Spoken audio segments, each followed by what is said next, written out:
Got disconnected again. As you can see my screen and you can hear me well, right? Yes, sir. Okay. So all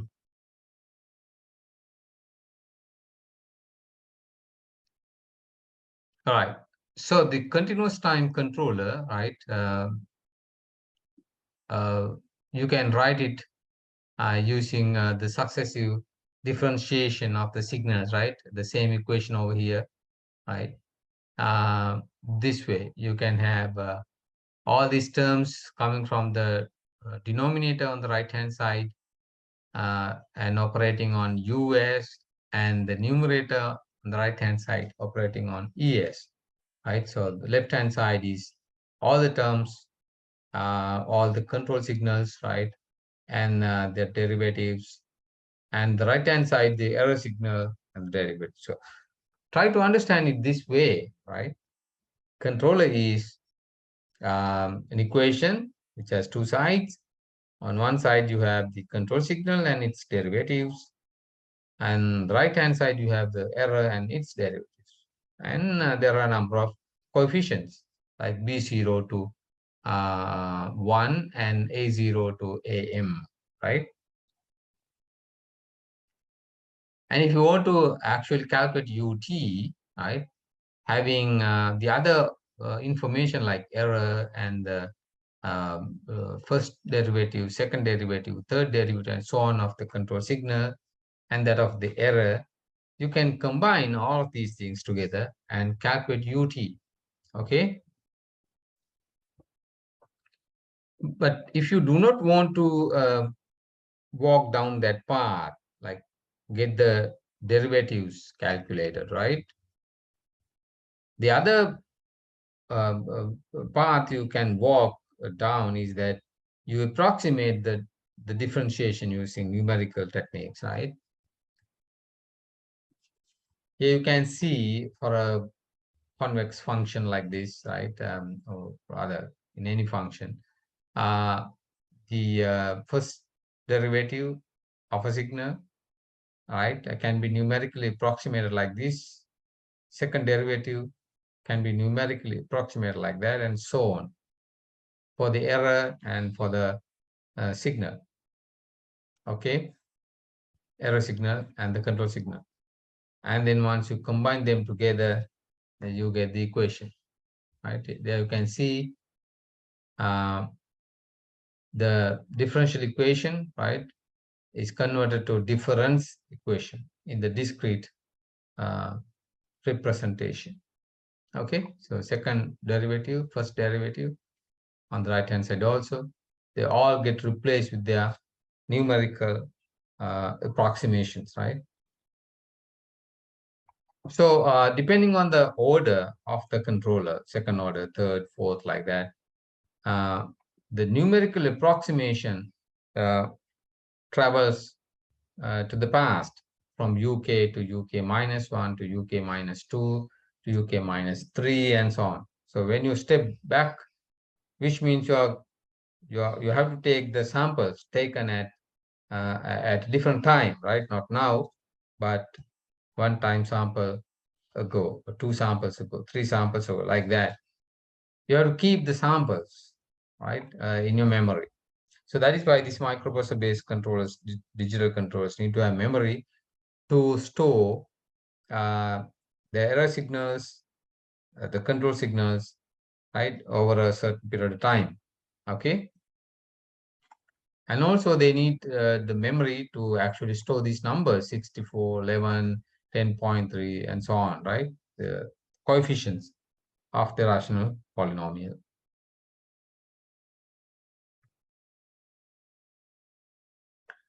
So I leave this up to you to go through again, right? And check all these differentiations, numerical approximations, and eventually the difference equation you get for the control signal UK, right? Take some time, decent time to understand all these things. The discrete version of the controller here is just this equation. And if you look at that, what you see, if you see your time now is k, let's say k is the time index now, right? Then what is this term? This is ek, meaning the present error. What is the error now? Okay, and multiply it with 132.3. And this term, what is this one? ek minus 1. So this is the error one step ago, one step back, right? At that time, you calculate the error. So get that error, multiply by 82. Sorry, multiply by 212. And put a negative sign there. Third term is ak minus 2. So ek minus 2 means the error 2 steps back. So that's what I said. You need to keep this history of the error signal, all the samples, I mean, within a certain time window, okay? And the fourth term on the right-hand side is 1.3 uk minus 2. So this is the error signal last time. Sorry, the control signal last time. One step back. What was the control signal you calculated one step ago, right? Your last control signal. And then you have uk minus 2, which is the control signal you calculated 2 steps back, 2 steps ago, okay? So this particular controller, based on its complexity, right, it goes back in time 3 steps, right? In fact, 2 steps for the error and 2 steps for the control signal. So in your microcontroller, you need to remember these signals, right?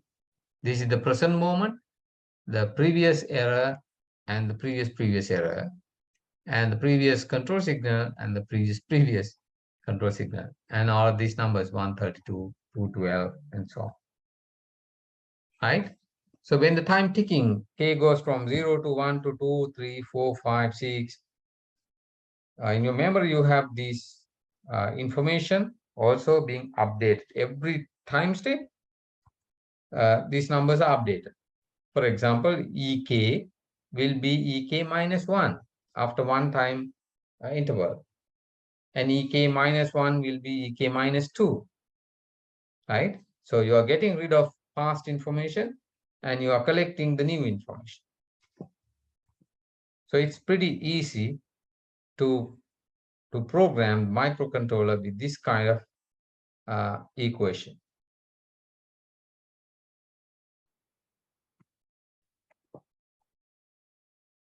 Any questions so far?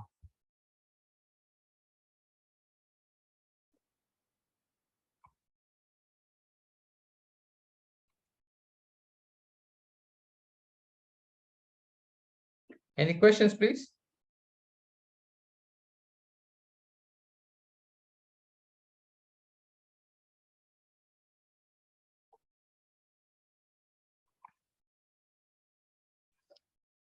All right.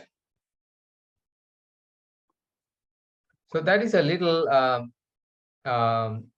introduction up front, okay? What is ahead of us in this semester? I think you were able to get some idea of your of what you are going to do within this semester, right? Now I want to tell you this. You want to do a great deal on discretization. We're going to work with discrete signals, right? Similar to what we did in the first semester with continuous time signals, right? ET, UT, etc. And for that, we use Laplace transforms. But here in this module, because you are going to deal with discrete signals, we need to develop a mathematical tool that allows us to handle discrete signals efficiently. Now the problem is, if you take any signal, let's say sine theta, or sine omega t. You're pretty familiar with it, no? Because it's one single expression. You can substitute time to any value, time 0, time 1, 2, 3, whatever, and you can calculate the value of the signal. So we were taught right from the childhood function of time, right? So that it's very intuitive for us. Everybody understand functions of time. Now, all of a sudden, when I say you don't have that kind of signals now, you have to deal with sampled signals. So there's no simple t. Now, people find it difficult to work without simple t. It's like the sun, and you don't have to. You have to live without the sun now, right? Because you're so used to live your life with the sun, and now all of a sudden, you are in a different world, different part of the world, and you don't see the sun, maybe barely, right? About half an hour a day or so, right? And you find it difficult. You're not quite used to living in that environment. So this is the friction every student is having, right? Trying to deal with discrete time signals. So you need to spend a little more time on adjusting yourself to deal with discrete signals. Okay, it doesn't happen automatically. That's why I'm saying it, emphasizing it now.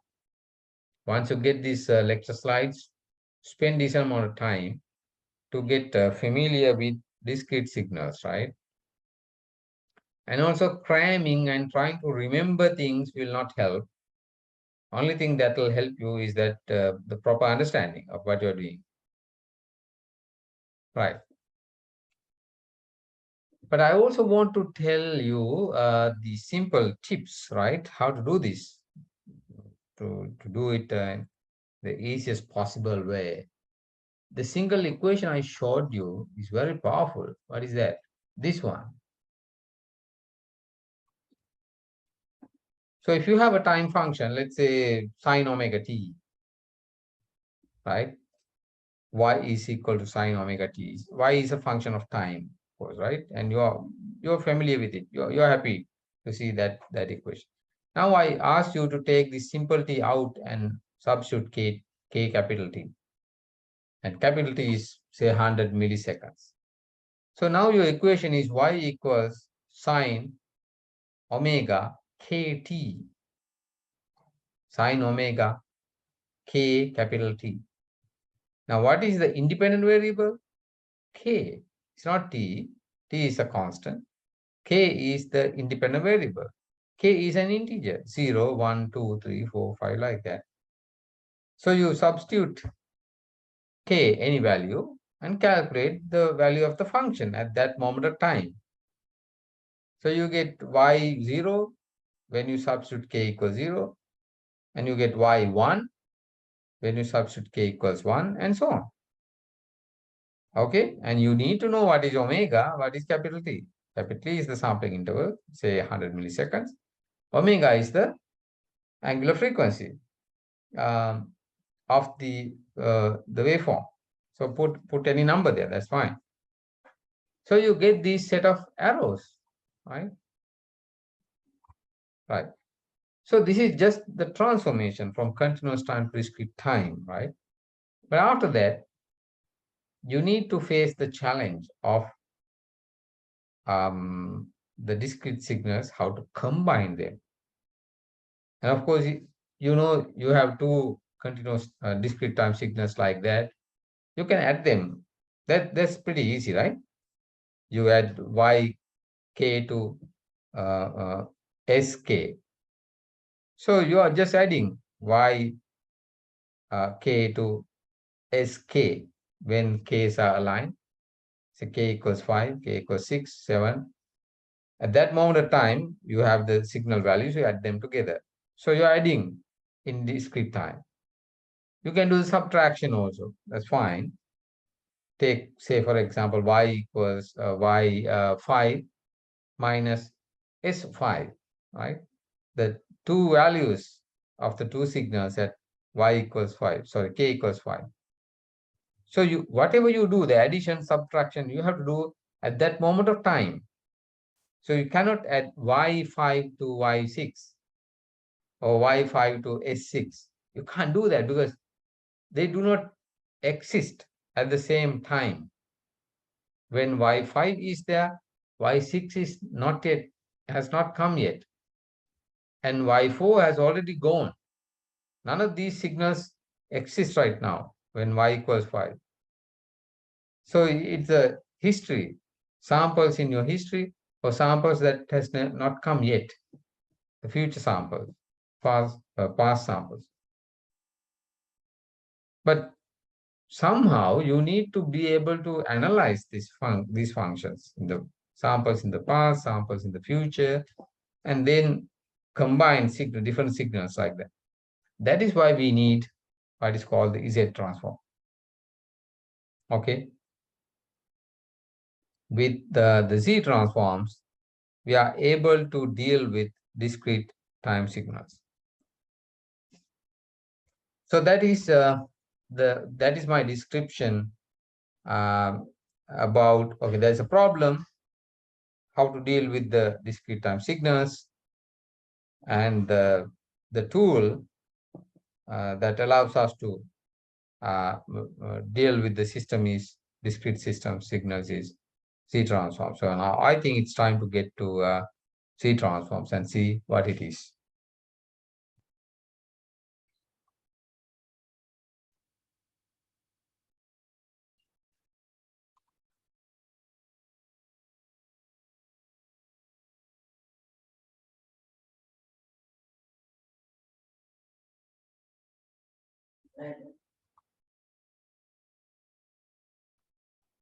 Right. So rest of the time today, we will study Z transforms. So I think this will be a revision for some of you and something pretty interesting to everybody, right? So therefore, I want you to get a piece of paper, keep it around you, and pens, and write down as and when required. Okay. It's very important that you write something, sketch something, right, as we go. And there's a spot on exercise also. I think everybody needs to do that.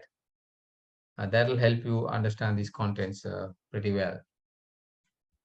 So in this topic, we're going to look at what is called the forward Z transform, the Z transform definition, and how it is related to Laplace and all, right? Because we don't want to do anything which is just hanging in the air, right? We want to connect everything to the rest of the knowledge we have already gathered, right? So knowledge is actually connected to other knowledge pieces. So that is how we should learn. And as you know, every transformation has forward transformation and inverse transformation, right? It works in both ways. So for inverse transforms, there are methods in Z transform like power series method, recursive method, partial fraction expansion methods. I'm not going to give you, as I said, a thorough treatment on Z transforms, primarily because this is not a math course, right? This is control systems. But saying that, I don't want you put you in trouble also. So therefore, I will take you to some extent and ask you to do the rest yourself. Okay. And we'll also see some other applications in of Z transforms. We will look at the pole zero description. I think you know that, right? Pole zero description, but in continuous time. Remember the Z plane, the negative half of this plane, positive half of this plane, and so on. If you have the poles on the negative half plane, the system is stable. And if you have poles on the right half plane, the system is unstable. I think you're pretty familiar with that, right? But that is for Laplace. That is for Laplace. So when you deal with discrete signals, you are in Z domain. It's not Laplace S plane. It is Z plane, but analogous. But the point is that in Z plane, again, you have the poles and zeros labeled on the Z plane. You just can't say if the poles are on the negative half plane, the system is unstable. That is not true, because this is an entirely different transformation. So when the poles are on the negative half plane, system is unstable. When you are in the S plane, okay, but when you are dealing with the discrete plant, you are in the Z domain, Z plane, and there's no such rule like if the poles are on the negative half plane, system is unstable. No, there's no such thing. There are other rules. We'll come to that later to check whether the system is stable and so on, right? There are other rules specific to the Z plane. Right.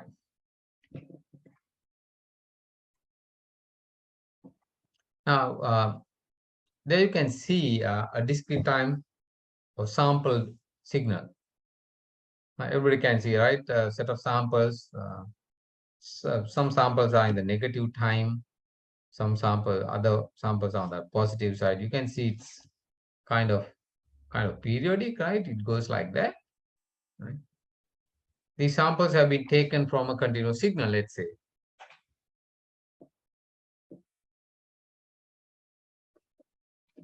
Now,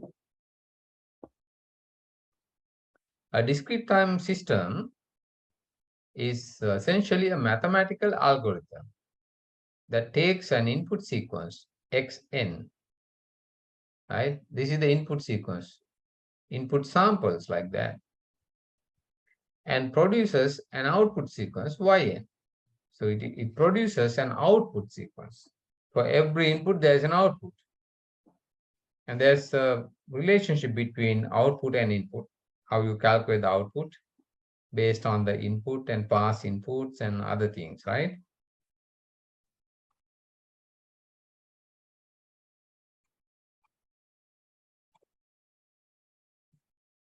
And here, the bottom part, you can see a system,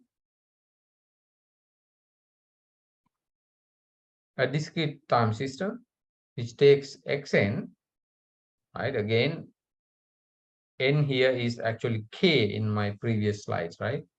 Is the time index. It's the time index. Okay.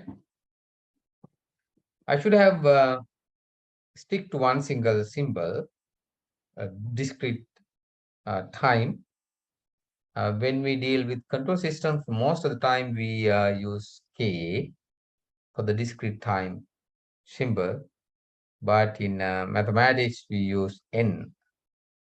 So therefore, these are used interchangeably, right? Sometimes k, sometimes n.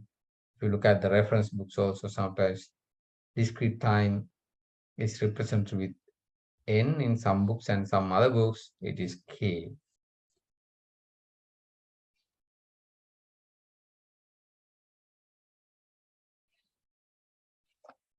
So what goes inside the discrete time system here is simple discrete mathematical equation, just arithmetic, right? No complicated mathematical operations.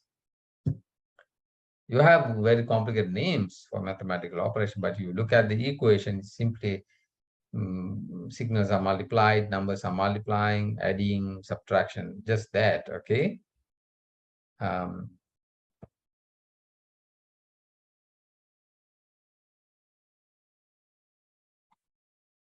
Right.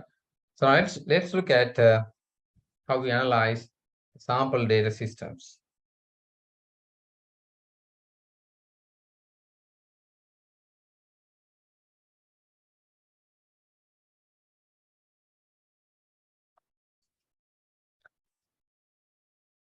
Let us generalize the problem, right?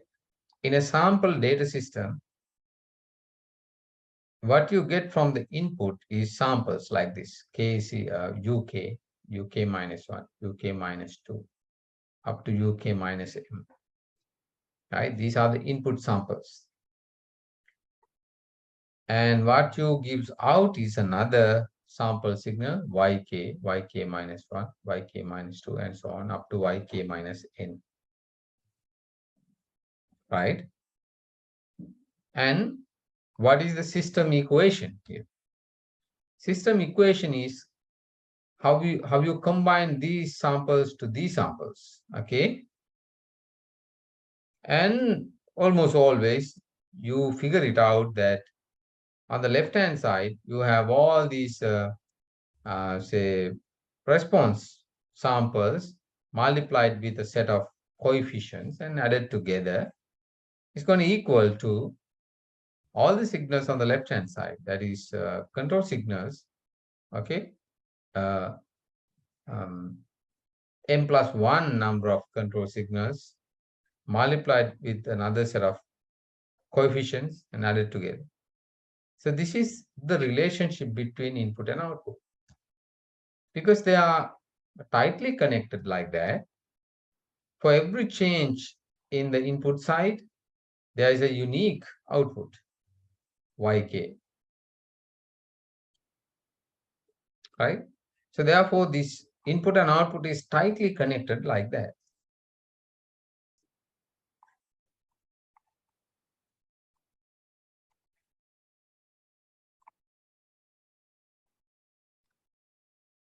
And we always need to remember that actual systems are causal systems, so there cannot be an output without an input, or in other words, there cannot be an input without creating an output, right? Because system has to be causal. So therefore, this n should be greater than m.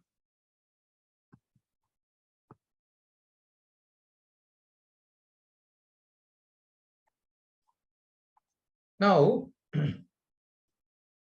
let's say we want to analyze this system, discrete time system, with Laplace, because we know Laplace, we spend a lot of time on developing Laplace transforms and using it.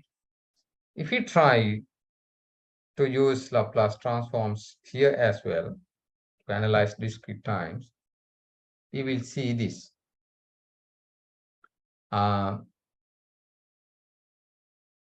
Signals, we will see the time delayed signals, right? There you can see yk, this is yk minus 1, this is in discrete time, this is the delayed signal. When I say delayed signal, it might be misunderstood, but what we really refer to is the previous signal. And yk minus 2 is 2 steps delayed signal, so sample, but what it really is that the signal 2 time steps ago, okay, right? So this part, the delay, if you call it a delay, right, there's nothing wrong with that. When you draw UK, you can draw UK minus 1, right, with a little offset on the timeline, and you can draw UK minus 2, twice the distance away from UK, right, as a sample. So on the timeline, even though these are samples, different samples of the same signal, you can mathematically talk about it as sample being shifting, advancing and delaying, okay? So it's a signal at time k being shifted to k minus 5. So it's a delay of shifting the signal from one point on the timeline to another point on the same timeline, shifting. So this time delay is e to the ts, or time shift rather, is e to the ts. And you can see when this guy is there in the discrete time signal, right, e to the ts time delay, because s in the exponent, this is not something that the Laplace transform can easily handle. Okay, this is the problem. And Laplace fails in discrete time systems because of this shifting property of the samples. Okay, it can handle differentiation, it can handle integration, but the Laplace transforms find it difficult to handle shifts, delays, and time advancements, which are the commonplace mathematical operations in discrete signals. Okay, shifting signals, samples, uh, forward and backward. So the technique is this. You can see the Laplace transform of a function. If you remember, right, it is integration from 0 to infinity ft e to the minus st dt. This is the Laplace definition. Now you can see this is a transformation. So what's the transformation? In very general terms, any mathematical operation which takes your signal and produces another signal is a transformation, right?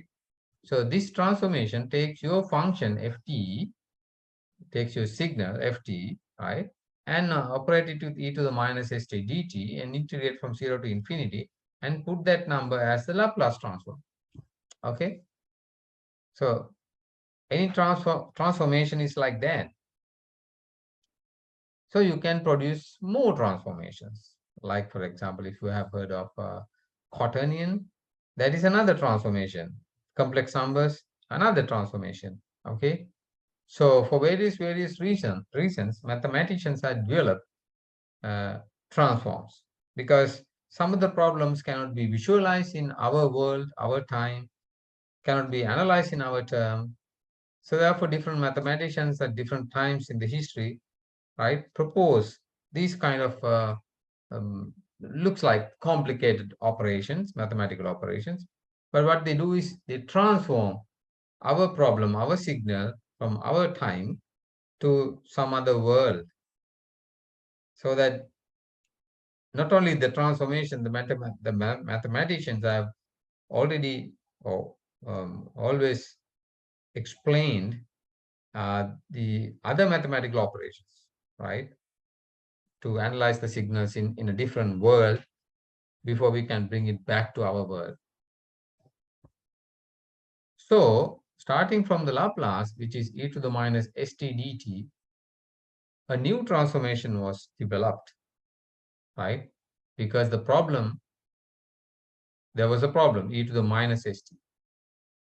So this whole thing, e to the ts, this part is now labeled as z. Labeled as z. So now you don't see s in the numerator, in the exponent, right? Because it is wrapped with this new variable z. So z is equal to e to the ts.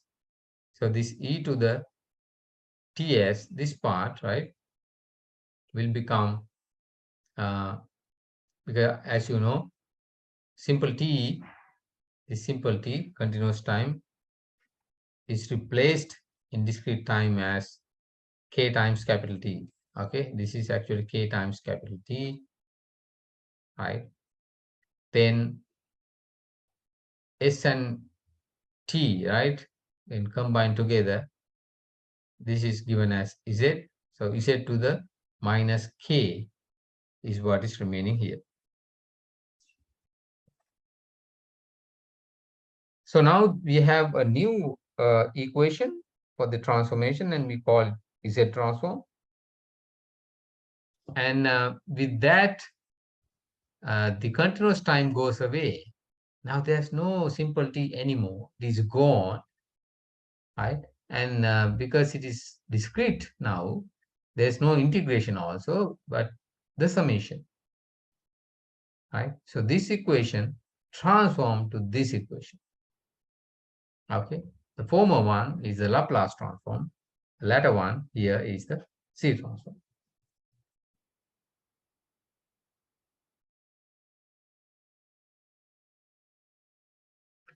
So this is how the Z transform was born. Any questions?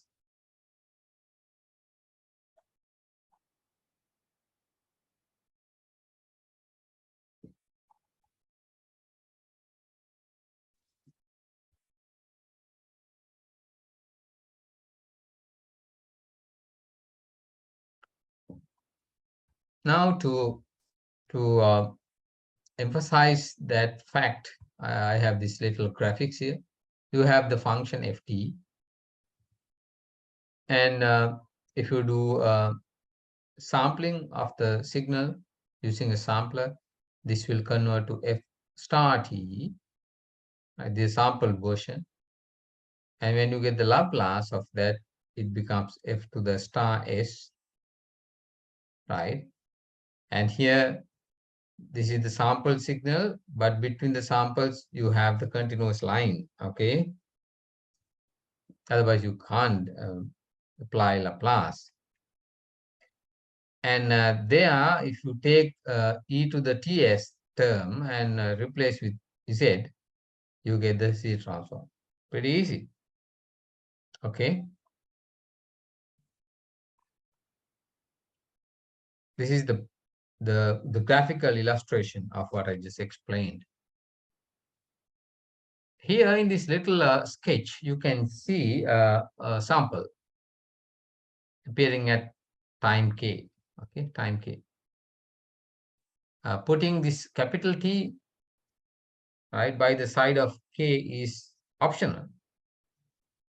It's okay not to write it because it's implied, you know, every time you have k, we mean kt in time domain, okay? But in discrete time, there's no time. Even capital T, you don't write. It's just k, discrete signal, okay? So a sample in discrete time uh, is, when you write it, you have to write the size of the sample, how high the sample is, and also the position. You have to communicate both.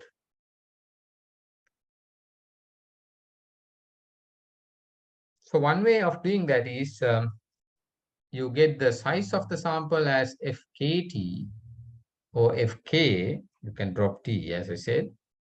It is the kth sample size, the size of the kth sample, and you put a delta function, right? T minus k capital T.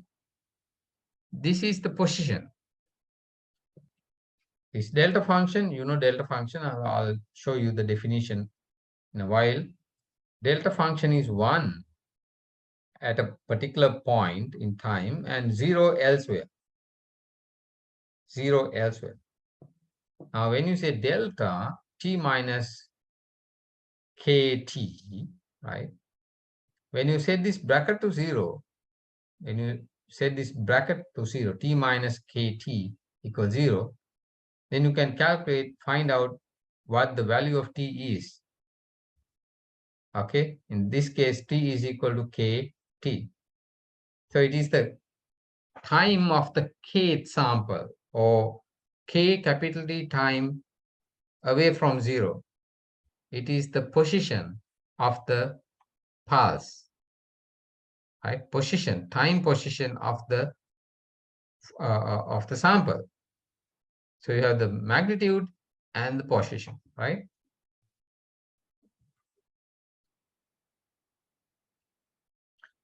And also you can say, you can write it like this.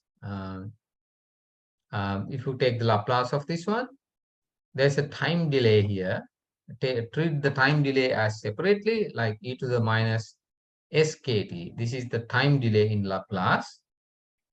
And when you take care of that, what remains is delta ft, the signal itself at time 0. You get the Laplace transform of that, and you treat the time delay separately. Okay, this is what you get if you continue with Laplace. But we are not going to walk that path, right? This is a difficult path. We will treat discrete signals as discrete signals and use the discrete or Z transform equation or definition to deal with these signals.